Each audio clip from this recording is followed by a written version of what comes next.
Baik, perkenalkan nama saya adalah Kalvani Majin dengan NPM 2001268. Di sini saya akan menjelaskan tentang sistem hukum di dunia. Baik, yang pertama, pengertian sistem. Sistem berasal dari perkataan sistema dalam bahasa Latin Yunani, artinya keseluruhan yang terdiri bermacam-macam bagian. Menurut Prof. Subekti SH berpendapat bahwa suatu sistem adalah suatu susunan atau tataan yang teratur suatu keseluruhan yang terdiri atas bagian-bagian yang berkaitan satu sama lain tersusun menurut suatu rencana atau pola hasil dari suatu penulisan untuk mencapai suatu tujuan. Kemudian pengertian hukum.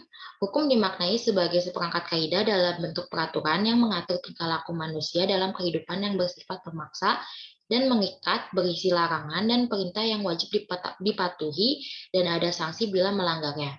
Menurut S.M. Amin, hukum adalah kumpulan peraturan-peraturan yang terdiri dari norma dan sanksi-sanksi. Menurut Sudikno Mertokusumo, sistem hukum adalah kesatuan utuh dari tataan-tataan yang terdiri atas bagian-bagian atau unsur-unsur yang satu sama lain saling berhubungan dan mengali secara erat. Maka dapat disimpulkan, sistem hukum adalah suatu kesatuan yang terdiri dari unsur-unsur yang mempunyai interaksi satu sama lain dan bekerja sama untuk mencapai tujuan kesatuan tersebut. Kemudian, sistem hukum di dunia yang pertama ada Eropa kontinental atau civil law system. Sistem hukum ini dianut oleh negara-negara Eropa kontinental yang berakar dan bersumber dari hukum Romawi, yang disebut dengan civil law. Sistem hukum Eropa kontinental terdapat dua penggolongan, yaitu penggolongan ke dalam bidang hukum publik dan bidang hukum privat.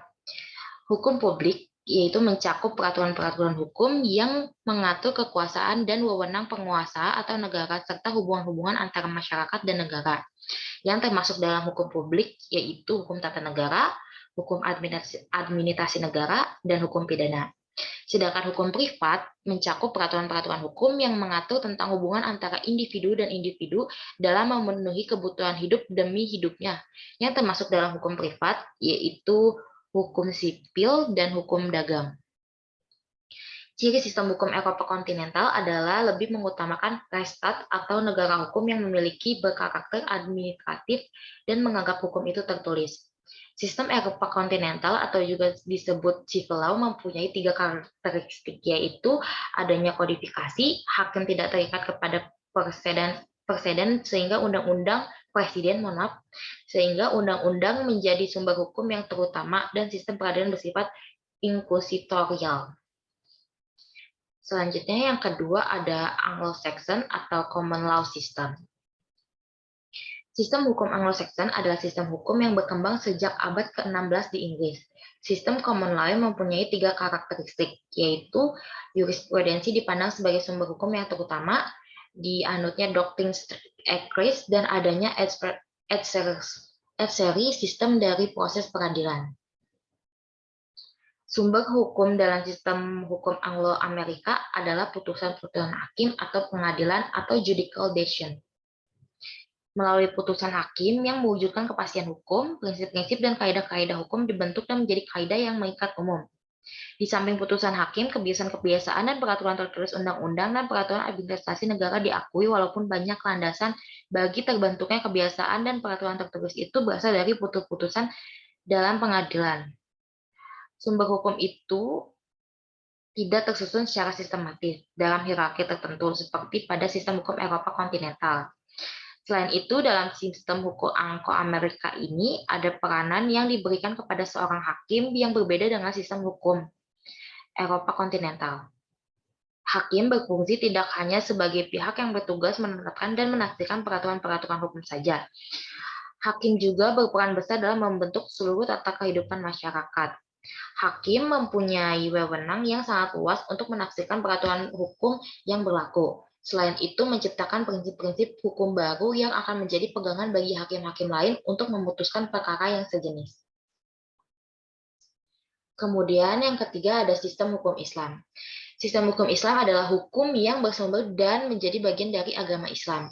Salah satu ciri khas terkuat dari sistem hukum Islam yang membedakan dengan sistem Eropa kontinental adalah dan Anglo-Saxon adalah dasar hukum pelaksanaannya yang berlandaskan pada kitab suci agama Islam dan ajaran sunnah Nabi Muhammad SAW berupa Al-Quran dan hadis.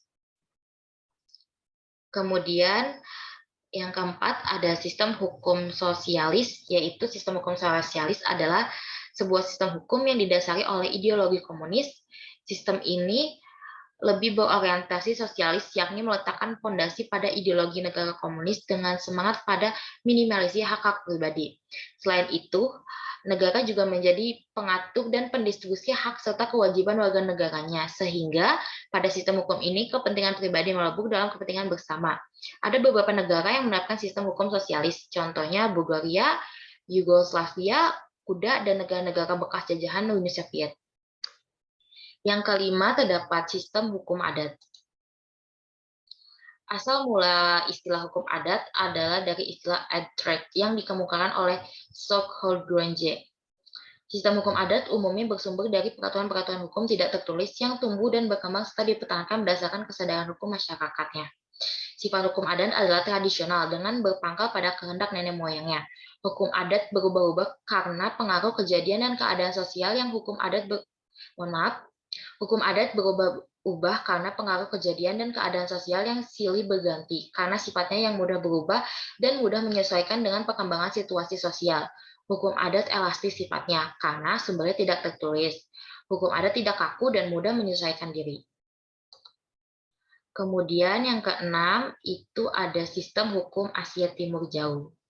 Ciri utama dari Fed East Law System adalah menekankan harmoni dan tatanan sosial. Artinya, sistem ini selalu berusaha untuk memperkuat harmoni dan tatanan sosial dan tidak mempunyai hadirnya konflik secara terbuka. Hal tersebut disebabkan karena konflik terbuka cenderung mendorongkan lahirnya disintegrasi dan memecah tatanan sosial. Sistem hukum Asia Timur Jauh dipraktikkan di Jepang, Malta, Filipina, Sri Lanka, Swaziland, dan lain-lainnya.